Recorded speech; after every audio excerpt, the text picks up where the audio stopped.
I know a few people who have done that, and it's not very nice.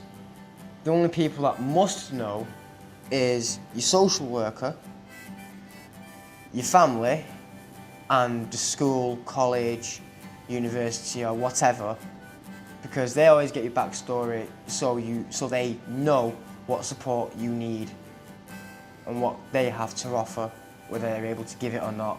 Well, a lot of people that are involved with a child or young person is advised, but it is on a need-to-know basis. We wouldn't go telling it, for example, a young person's the whole of the school that this person is in care, because it would make them feel isolated, would make them feel different from everybody else.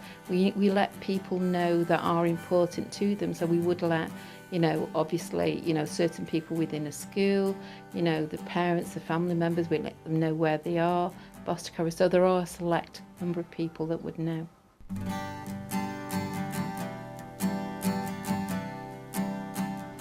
It varies on where you are. If you're in a foster family, then it's up to them whether you get pocket money or not. And if you do, then it's up to them how much. If you're in a care home, that's up to the care home. If you're being told to live independent at the care home, then obviously you will be given a certain amount of money in order to live on. Yes, you do get pocket money when you become a looked after child, and that's on a regular and consistent basis, and it helps them to make choices wherever they are. So if they want a certain shampoo that they've always used, or shower gel or toothpaste, then they're able to buy and purchase those things for themselves. And it also teaches them skills like budgeting and things like that. There's actually a criteria for how much they get. Up to a certain age they get £7. Christopher, now he's 16, he'll probably get £11 when he's 16, although in his 16th year he thought he'd get it already, but he's not due that till May. And they do spend the pocket money, and they come for more than pocket money. When the pocket money is spent, we do try and make them plan ahead with pocket money, like I'm going on holiday in Spain in April, so when we do give them the pocket money, we say, look, this is your pocket money, but you need to be saving something for when you go away to Spain in April. We do that when any forthcoming holidays. So it doesn't always happen, because we've got one of the children that as soon as he gets it, he spends it. We've got one that doesn't spend it at all, and we've got one that will go out and have a blowout now and again. So they all have a bank account. They all have a bank account as well. And they all are encouraged to save some of it in the bank account, but as Paul says, that doesn't always happen, because you've got different... And then they do get more money than their pocket money. So if there's something going on at school, it doesn't necessarily come out of their pocket money. We'll give them that.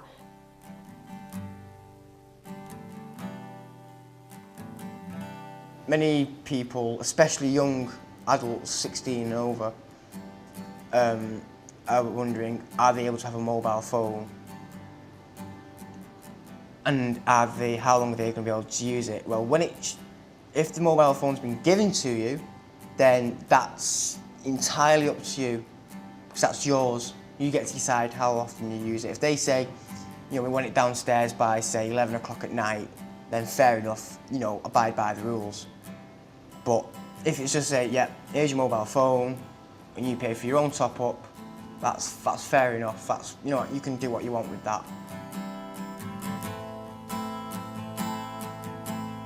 Social networking is, the big thing at the moment. Young people, Facebooking, Beboing, Twittering, and God knows what.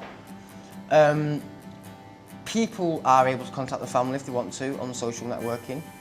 If they're at the care home or foster family that do have a internet access, but obviously they have to comply with the rules that are made in the place that they're in at the time.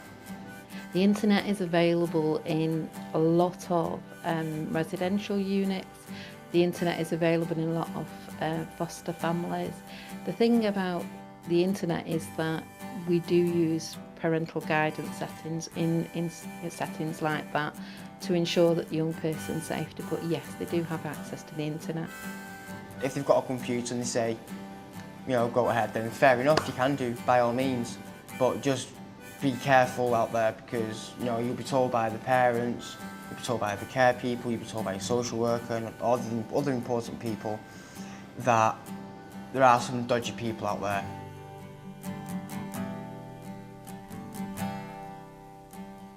It could be your best friend, it could be your best friend's mum, it could be your granddad, it could be anybody you want as long as you trust them.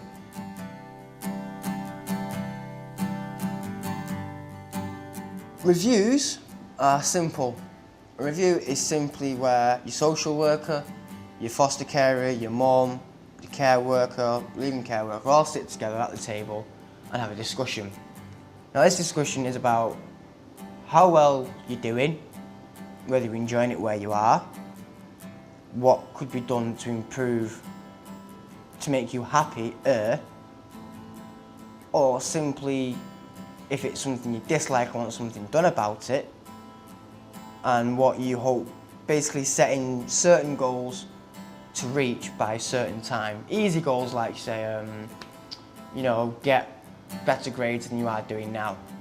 That type of stuff. And maybe when you're getting older, 15 and 16, they'll end up gradually building up. So bigger goals like, applying for university. A review is where we look at what has changed, what has improved, what kind of things are not working well for a child or young person since their circumstances changed. And it may be that they've had a change of placement. It may be that the schoolwork has suffered since they've become a looked after child, and it's about looking at what support is needed or what needs to be changed in order to ensure that things are improved and are satisfactory for that young person. And also their views, it gives them an opportunity to present their views, what is working for them and what isn't. And if the children don't want to go to the review, they don't have to, but they do have access to a booklet where they can write down what the feelings are. So every few clashes, as it did once with us, with the school trip to Alton Towers one hand down. So they just put their comments in the little booklet that's very child friendly, very easily explained about what they write about, clear headings, what do you think of this, that and the other. That's basically what a review is, and if you want to attend them, you can do. It's best if you do, because you get to say how you feel. What's your opinion on things? Are you happy? Are you unhappy? Do you want certain things from your carer, foster mum, or whoever you're living with? Then that's the best time to say it, because your leaving care worker, your social worker, family placement worker, anybody else that are important there will be able to hear you out. It depends on your age, really. If you say 15 and 16 plus, the carers or whoever looks after you will say, here's the money for your clothes. By all means, go and buy your clothes, because you should trust you enough in order to do it. Whether it's you're 10, 11 and 12, early teens, it's a case of your clothes will be bought for you, but you should be there to be, to give them a taste of what clothes you like. If it's a case of you get what you're given and you don't like it, say something, I don't like it and I want it changed, please. If you're living in a foster family and they're bound to have other children, other foster children, their own birth children, and whether they're going to be nice or not I can't say anything on that, because it's like trying to predict the future. You can't tell whether the children are going to be nice or not. You can be prejudiced, which everybody is, and make your own judgments before you meet them, but that's all you can go on, really. You can't have any clear picture of what they look like, what they like, what music, what hobbies or anything like that they're into until you actually meet them and get to know them.